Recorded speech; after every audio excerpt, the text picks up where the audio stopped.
Good morning, good afternoon, good evening, and good night. Welcome to the Fly With Us podcast. This podcast is bringing the art of conversation, self love, self care, mental health care and protection, life lessons, love lessons, and everything in between. Today, we're going to talk about inner and outer alchemy. I'm Lady Bounce. And I am Picket Fence. Today's Mindfulness Minute is called Inner and Outer Alchemy. I cultivate peace in my own mind and heart, but I also take practical action to make the world a better place. As I work to transform myself, I also work to transform society. There are really two aspects to spiritual life. The first part is inner alchemy, the endeavor to transmute those base metals of fear and anger into more refined elements of love and goodwill. The second part is outer alchemy, the struggle to make the world more just for all beings, not only human people, but non-human animals and even inanimate nature. These two aspects are intrinsically linked. We have to do both at the same time. As we engage ourselves in the struggle and join with like-minded individuals, both personal and societal transformation takes place. As you sit in your meditation space today, you may feel increasingly small and powerless. Take a look at your life in your mind's eye. Zoom out to see how your life interacts with those around you. Zoom further out so that you can see your place in human society. Even further so that you can see your place in the cycle of nature. Keep going till you see your place in the cosmos. When you are ready, go back down to the individual level. Look for any changes and emphasis after doing this exercise. Word up. Wow. That was some work. You know, we talk about self-work and self-care. That right there is definitely some self-work. Like that's not it's self-care, but it's self-care on a much deeper level. I mean, you're Yeah, basically telling me to go through and analyze and do the work, and once I analyze where I am, fix it, change it, or do something different. yeah. And as you're fixing yourself, fix the world at the same time. So it's like a two-part fold to it. As you're doing this work on yourself, it should be reflective the world that you live in. Mm. Okay, so let's get into that. Yeah, What are let's some let's let's things get we into it. we can do? You know, like we know the inner stuff. Well, let's talk about the inner stuff. Let's do some inner work first. Let's do some inner work first. Um, I think that the inner work is a self analysis, but on a much deeper scale. You know what I'm saying? You have to really dive into yourself. You have to confront what you may consider weaknesses in yourself. You have to confront your fears. You have to confront the trauma that may have been there for years, maybe generational trauma. Because if scientists have said now that even the trauma that your ancestors had is in your DNA. It is composed into your DNA. And that's science is saying this now.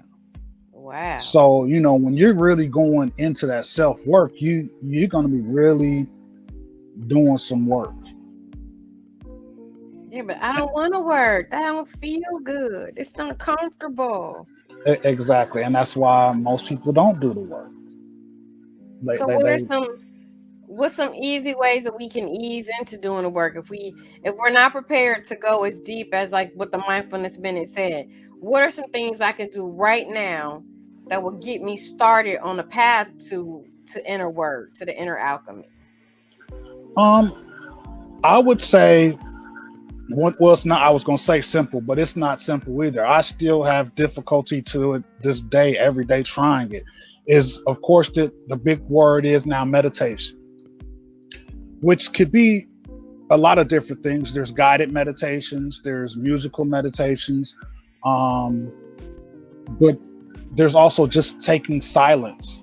You know, I would start off small, 5-10 minutes of silence. There's also one thing that isn't hard for me to do is walking meditation. I love it. I hate that I haven't been able to do it since being back in the workforce. It takes away from that time of that walking and just zoning out, listening to some soft music, jazz preferably.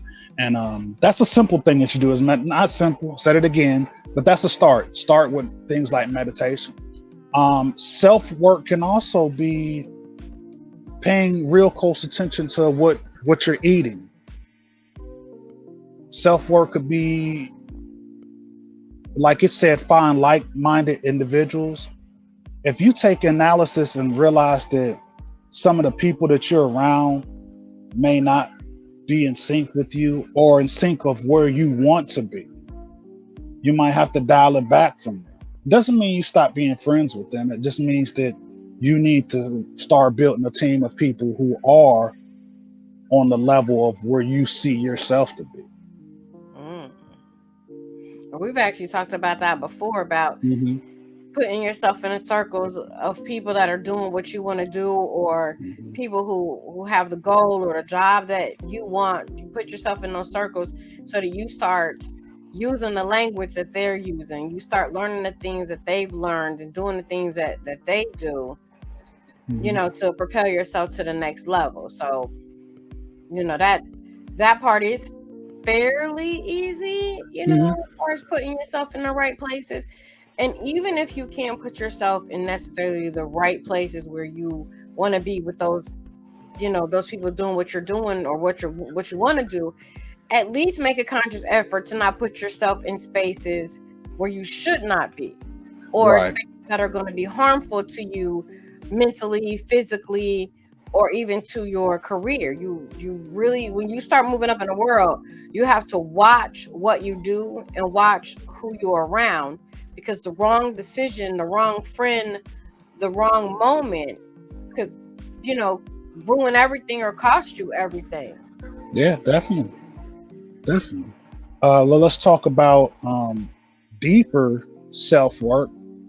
That may consist of you seeking the advice of a professional, be a spiritual teacher or a therapist, and if you really want to dive deep, both, and undig that trauma, or really think about, or really get the tools to help you on your spiritual path.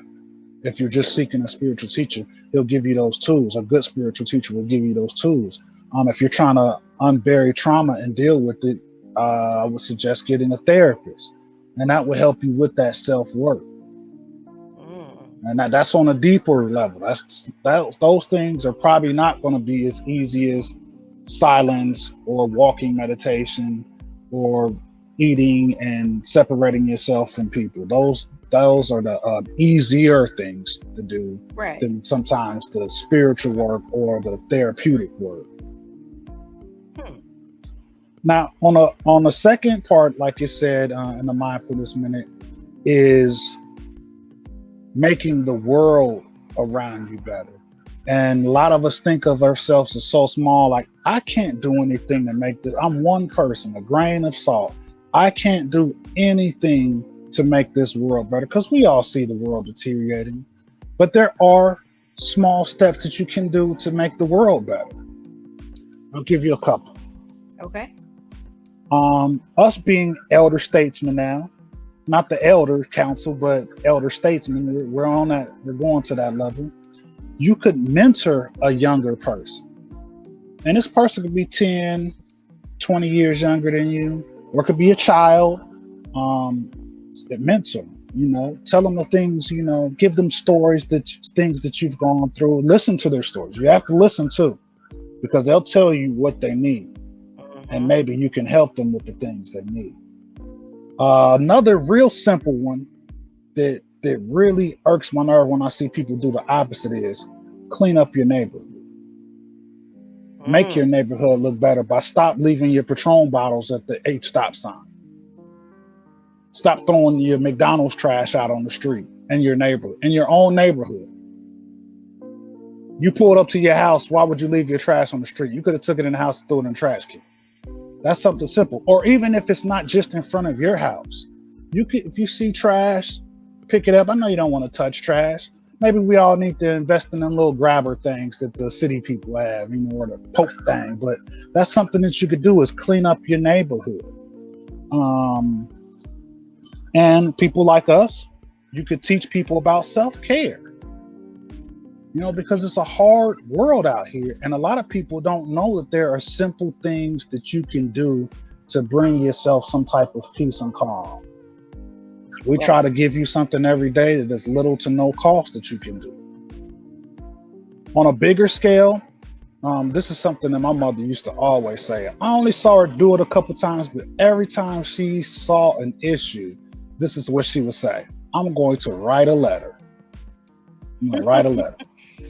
Write your local and state officials and voice your concerns in that way. A lot of people say go vote, which that's part of it when it comes to local and state. I don't know about the bigger scale president and all that stuff, but write them a letter, voice your concerns, go to those city meetings, tell them in person your concerns. And last I'm just going to give you 5. Last, I would say support your local community centers or support people who are doing the job.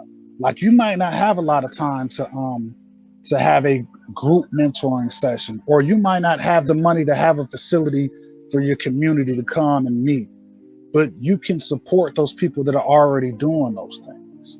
I always see people post like, well, all the community centers, the world is bad because we don't have community centers. There are definitely still community centers, but are you supporting them? Are you donating either time, money, or you could donate information to them? You could look up ways for them to get more money and say, hey, I just saw this. Is this something that could help you? And those people that are out there mentoring kids, support those mentors. If you don't have time to mentor a kid or even a young adult, there are organizations that are always doing that. Make sure you support them of what they're already doing. So what are some things that you would say to make the world a better place? Well,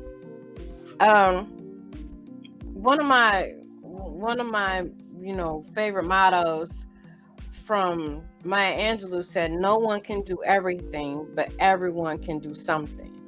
Right. So the something that I do to contribute is through my work, through Definitely. Being an educator. I'm educating students, but I also work in the context of families. So I'm trying to make those families better. I'm trying to strengthen those family bonds, both academically and emotionally. As someone who has proudly been in and out of therapy for various reasons, family therapy, couple therapy, individual therapy, I've learned a lot of tools that have helped me to cope with my different issues, my different traumas, and the things that I go through now. And I'm able to share what I've learned with other people.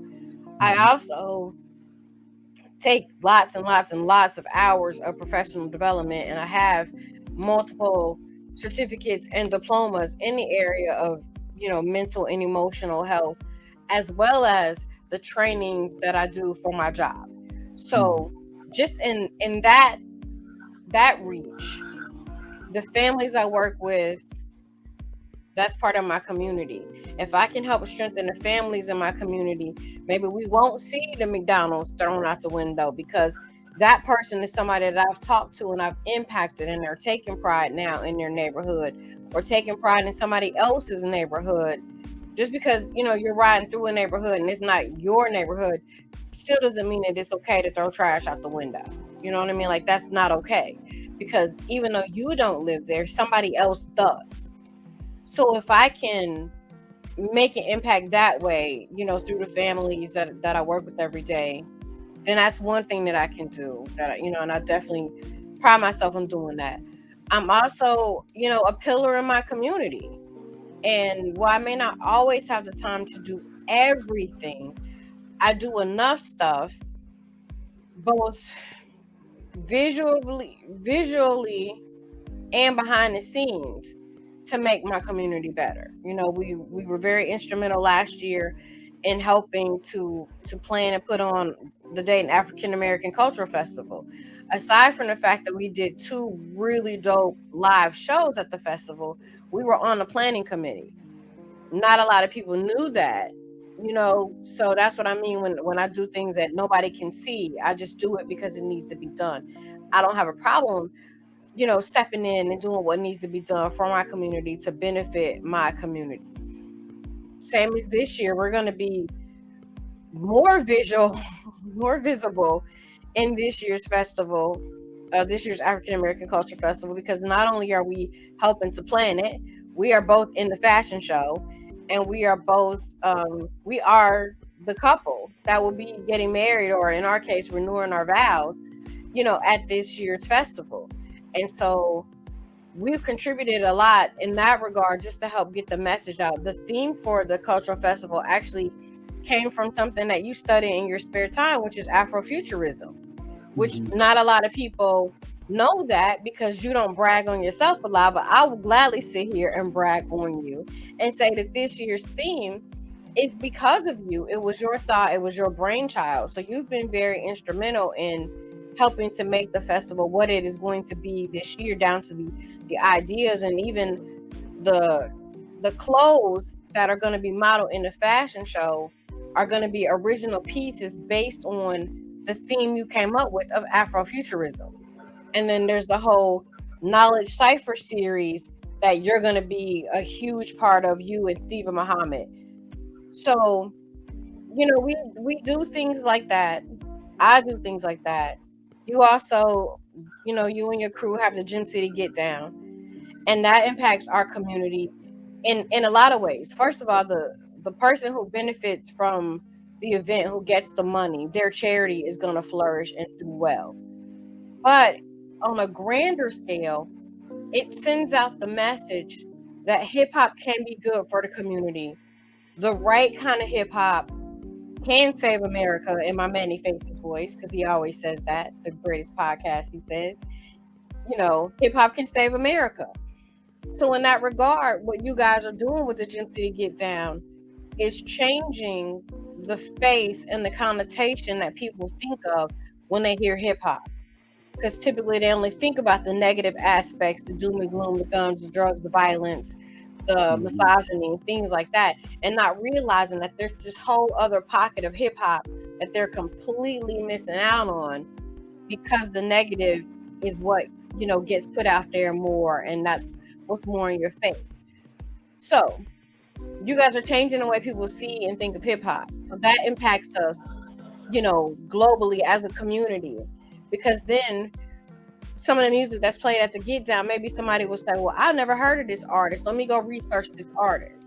And now when you ride through the hood and your music is blaring, then it might be some educational hip hop, or, something that's not so blatantly vulgar, because you've been turned on to something else as a result of going to this event, which is already set up to do something good for whoever is going to receive the money.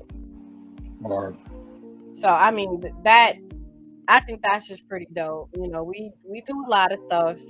Like I say, we do stuff people can see and they can't see. For the probably 4th or 5th year in a row, I've provided school supplies, for parents in need, and just never said anything. I'm just like, hey, let me see your kid's school supply list.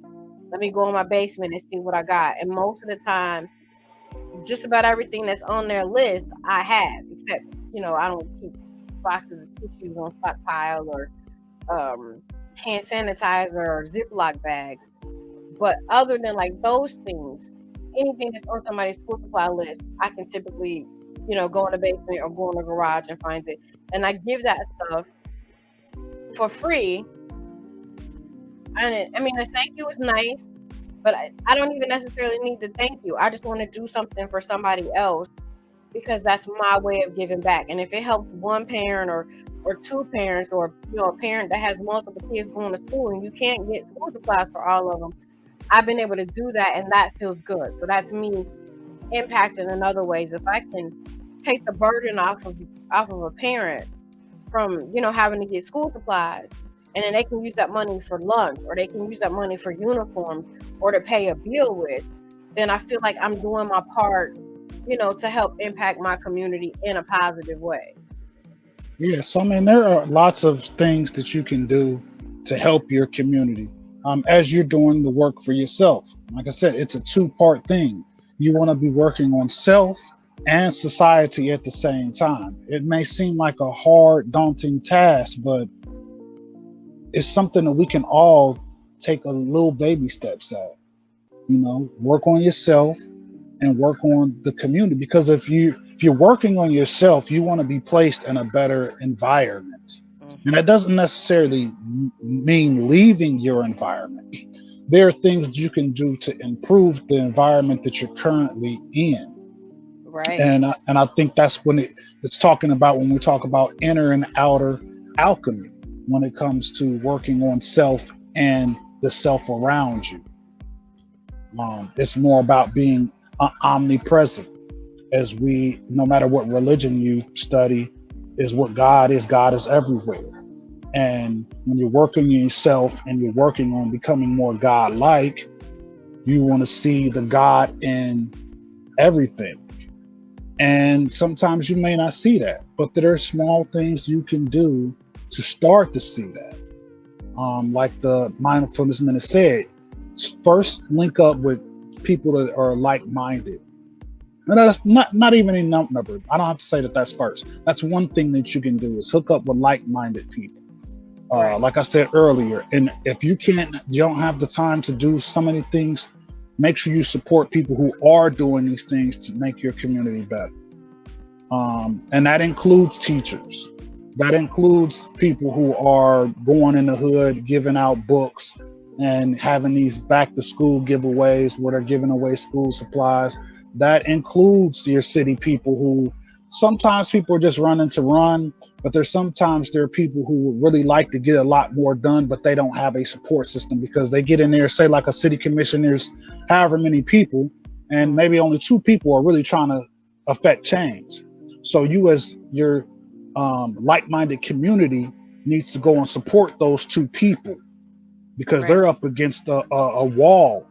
So Yes. you have to make sure that you have their back, meaning you might have to invest in their campaigns, or you might have to go to their meetings. You might have to have them come to your meetings if you're doing community work and you're meeting with people, or you're trying to support a community center. You say, hey, you have my vote, but you need to be present at this community center that we're trying to work on, Hmm. because these people need to see that you're really talking the real talk. You're not just talking, you're about Hmm. action. And then not only am I going to be supporting you, the people who are coming to this center to get whatever service, they're going to support you because they know that you're real. Right. And I've Well, endorsed you. I've given you, a stamp of approval. The people that are coming to the community center that I may be in charge of trust me. And because they trust me, they're going to trust my decision. They're going to trust a candidate that I pick.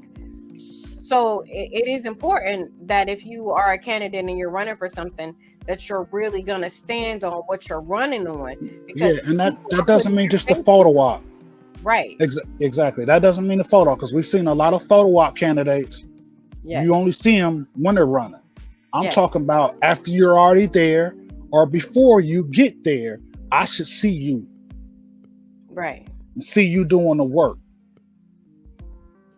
Word up. So Exactly. that's that. So let's get it to our self care assignment this week. Is practice some inner and outer alchemy. Work on self and work on community.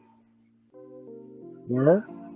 Word up. I had to write that down so I remember that. Okay. Let's work on some inner and outer. I said outer. Let's work Out on there. some inner and outer alchemy. Working on self and community. Now I let's like get it it. to my favorite part of the show before we get out of here. Okay. Doom, doom, doom, doom, doom. Brain science, science, science, science.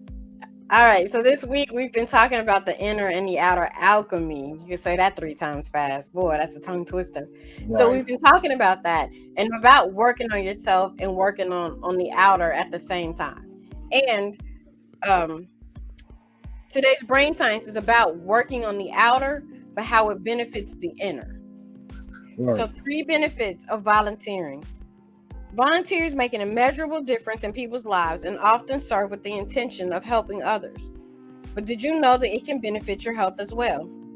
Research has shown that volunteering offers many health benefits for older adults, especially, including improvements in your mental and physical health. Volunteer activities keep people moving and thinking at the same time.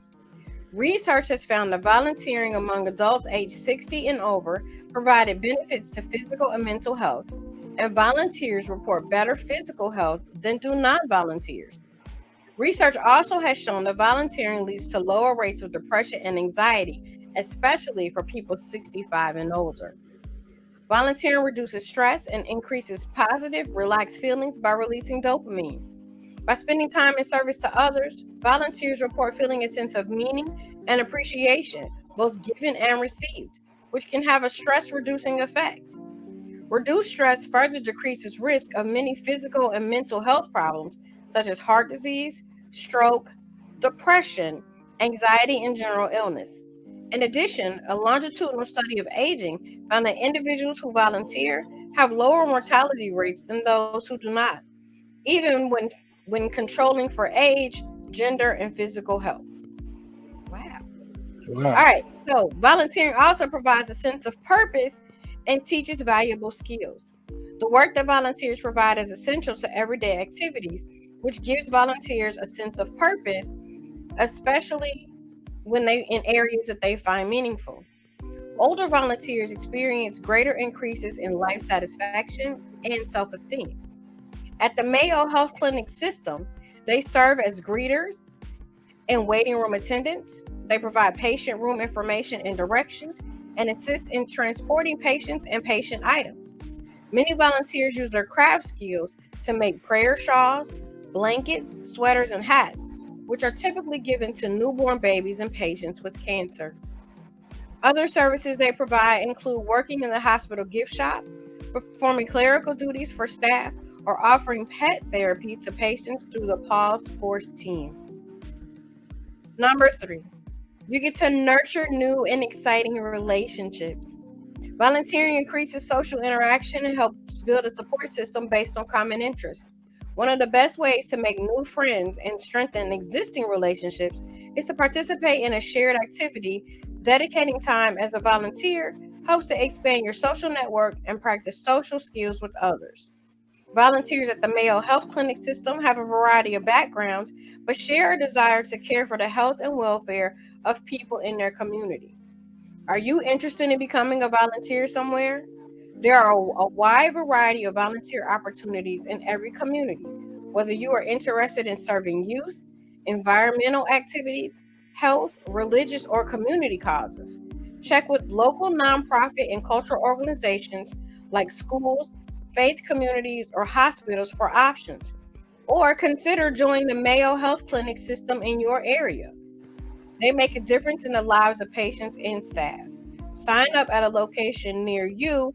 You can find that by doing just a simple Google search. In my TK voice, we all got the same internet. So find somewhere to volunteer at to work on your inner and outer alchemy today. Word up. I love that. I love that. Yes, I think that a lot of times when we see elderly people in the workspaces, we don't appreciate one what they're doing. Two, have empathy that this is probably their way of staying socially active also. Mhm. So big up to the elderly community that volunteers, like even in your line of work, those school grandmothers that come in, and I know it's got to be rough working in urban schools, and you 75, 80s, and they N-wording, and you old, you know what? So big up to those seniors that volunteer. They don't have to be doing that. They should be laying on the beach. They should be Yes. down in Florida, flow riding.